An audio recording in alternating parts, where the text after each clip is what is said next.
मोदी को बात नहीं किया।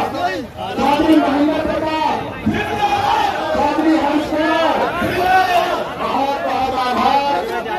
उस बॉर्डर से बड़े भाई आए हैं और इस बॉर्डर पर मेरा क्षेत्र। कांग्रेस की हथीन में आयोजित जनसभा में एक बार फिर भीड़ उमड़ती दिखाई दी। दक्षिण हरियाणा के कद्दावर पंचायती नेता चौधरी हर्ष कुमार द्वारा फरीदाबाद लोकसभा सीट से कांग्रेस प्रत्याशी महेंद्र प्रताप के समर्थन में आयोजित जनसभा में उमड़ा जनसैलाब फिर से रैली में तब्दील हो गया। भारी भीड़ उमड़ी देख महेंद्र प्रताप गदगद दिखाई दिए। इसके लिए उन्होंने बार बार चौधरी हर्ष कुमार की जमकर तारीफ की। कांग्रेस उम्मीदवार महेंद्र प्रताप ने भाजपा प्रत्याशी कृष्णपाल गुर्जर पर निशाना साधते हुए उन्हें करप्शन पाल तक बता डाला और कहा कि आज लोकतंत्र और संविधान खतरे में है, इसलिए कांग्रेस को वोट दें ताकि इंडिया गठबंधन की सरकार बन सके। आकर के आशीर्वाद दो, बदरपुर बॉर्डर तक पार जाएगी तो मैं उनके पगड़ी बनवाऊंगा।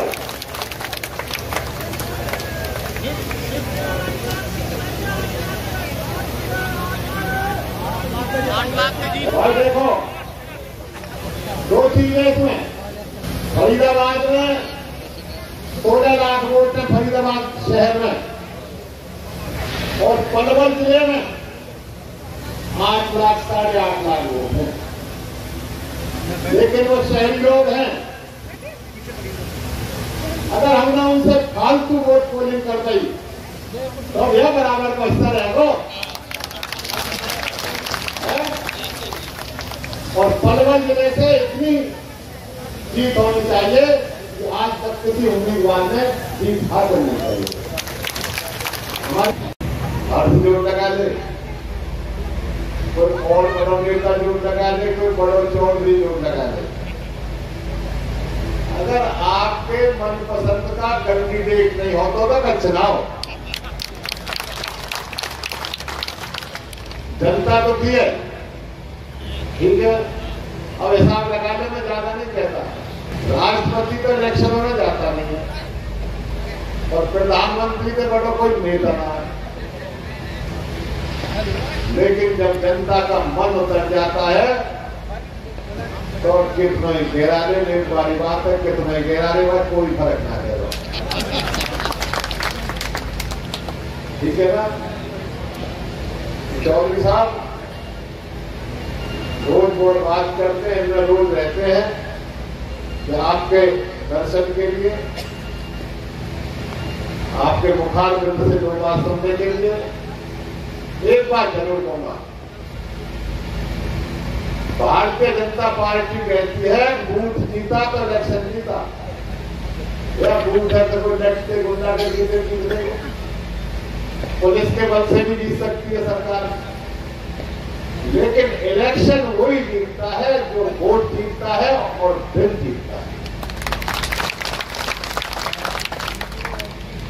हमारा दिल जीतने वाला कैंडिडेट चौधरी महेंद्र प्रताप जी, मैं आमंत्रित करूंगा कि आप आए और अपना संबोधन करें जनता को। गठबंधन के उम्मीदवार के रूप में आया, लेकिन इससे भी अधिक वास्तविकता ये है, हर्ष कुमार जी ने इसकी तरफ इशारा भी किया है। मैंने 5-5 बार नुमाइंदगी की है, 6ठी बार भी मैं 161 वोट से हार गया था, हरा दिया गया था कि कांग्रेस ने भी टिकट काट दिया था, साथ ही मजबूत पे लड़ बैठे और उस लड़ाई में 161 वोट से कृष्णपाल जी से ही मैं हारा। अगली बार बीजेपी के कृष्णपाल जी संरक्षण में थे, कांग्रेस ने टिकट दे दिया और जनता ने मुझे 64,000 वोट से हराया था। उससे जिताया तो उन्हें हराया। तो मैं तो राजनीति से व्यक्ति भी चाहता, सच्चाई ये है कि मैं हार्डकोर व्यक्ति हूँ। हर्ष कुमार जी तो फिर जाने जाते हैं, लेकिन मैं भी अपनी वृत्ति का, अपनी सोच का व्यक्ति हूँ। मैं मुख्यमंत्रियों से भी कई बार मेरी नहीं बनी। मैंने पद मिनिस्ट्री का कभी भी लाल और लालच नहीं किया। अगर मुझे जिम्मेवारी दी तो मेरे कार्य की वजह से, मेरे आचरण की वजह से दी गई। तो भाई मैं तो राजनीति से कह रहा था, मैं तो अलग जा रहा था, पर हर्ष जैसे व्यक्ति चारों तरफ से यही कहने लगे, अगर कोई महेंद्र प्रताप जैसा व्यक्ति आएगा तो फिर बीजेपी वालों का मान मर्दन हो जाएगा। और वही हुआ। 3 बार सर्वे हुआ पार्टी का। आपने तो भारत जदोजहद आपके सामने है। तीनों बार के सर्वे में के बाद पार्टी ने फैसला लिया कि महेंद्र प्रताप को ही मैदान में उतारना होगा। मैंने अप्लाई तक भी नहीं किया। तो भाई मैं तो आपकी भावनाओं से यहाँ आया हूँ, आपकी आवाज से यहाँ आया हूँ। तो मैं गठबंधन का ही उम्मीदवार नहीं हूँ, मैं आम जनता का भी उम्मीदवार हूँ। आप यहाँ हजारों की संख्या में बैठे हैं। मैं तो आपको धन्यवाद ही अदा करूं तो ज्यादा अच्छा होगा।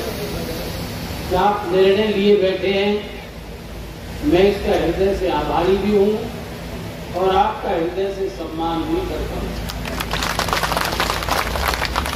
देखिए, मैं इसे ऐतिहासिक चुनाव कह रहा था। ये 24 का चुनाव एक विशेष परिस्थितियों में हो रहा है। चुनाव बहुत हुए हैं, पक्ष और विपक्ष बदले गए हैं, कई सरकारें बदली हैं, लेकिन जिस ढंग से सामाजिक और राजनीतिक मापदंडों की जितनी छिछलेदारी इस 10 साल के पीरियड में हुई है, इतनी कभी नहीं हुई। आज देश में सबसे बड़ा खतरा लोकतंत्र और संविधान के लिए है। लोकतंत्र के ऊपर इतना बड़ा खतरा है, संविधान के ऊपर इतना खतरा है कि देश में सांप्रदायिकवाद फैलाया जा रहा है, जातीय संघर्ष के हालात पैदा किए जा रहे हैं। मेवात में अभी पिछले दिनों आपने देखा, ये बड़ा बढ़ाया खेल था सारा, साबित हुआ इनके पास दूसरा कार्यक्रम नहीं है। ये महंगाई की बात नहीं करेंगे, बेरोजगारी की नहीं करेंगे, करप्शन की नहीं करेंगे, उन वादों की बात नहीं करेंगे जो 10 साल पहले इन्होंने किए थे। मुझे अच्छी तरह याद है, आपको भी याद होगा,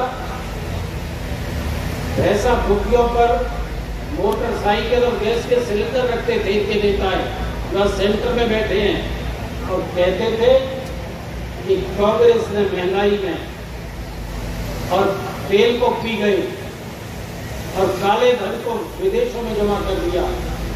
हम इसे लाएंगे, 15 लाख तो तुम्हें देंगे और अपने खजाने को भरेंगे। गैस के सिलेंडर 250 रुपए में देंगे, वादा था, याद करिए उस जमाने में। और तेल 35-40 रुपए लीटर देंगे। कितने ढंग से गुमराह किया। देश की जनता ने इनको गद्दी पे बैठा दिया।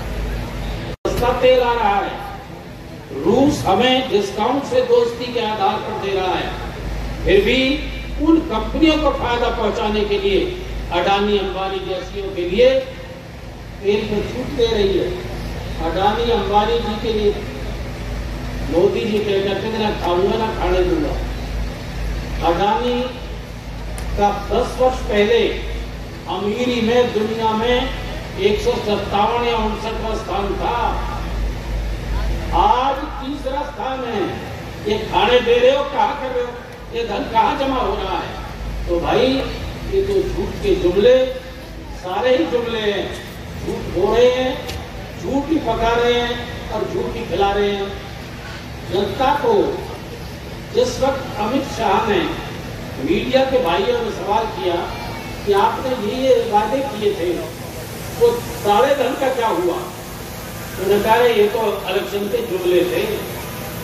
इलेक्शन के जुमले का मतलब पैसा दिया 140 करोड़ की जनता को, 140 करोड़ जनता को पैसा देने के बाद जनता रूपी अदालत को इनको सजा देनी चाहिए थी। अदालत को अपने कसूर को कोई कन्फेस कर ले तो फिर सजा होनी चाहिए थी, नहीं होनी चाहिए थी। लेकिन जनता ने माफ फिर भी कर दिया कि एक और फेल पहुंचा दिया। मैं उसके लिए ज्यादा नहीं कहना चाहता। सतपाल मलिक जी की जवानी उन्होंने सारा भेद खोल दिया। सतपाल मलिक उन्हीं का गवर्नर है, बीजेपी का गवर्नर, कश्मीर में थे, उन्होंने सारा भेद को खोल दिया। साइड में जो आप देख रहे हैं YouTube channel, Facebook page, Instagram और एक्स हैंडल, इसको आप लाइक करें, फॉलो करें, कमेंट बॉक्स में जाके एक प्रतिक्रिया दें और इस लिंक को ज़्यादा से ज़्यादा शेयर भी करते। इस वीडियो को आप जितना शेयर करेंगे हम आपके आभारी रहेंगे। धन्यवाद। जय हिंद, जय भारत।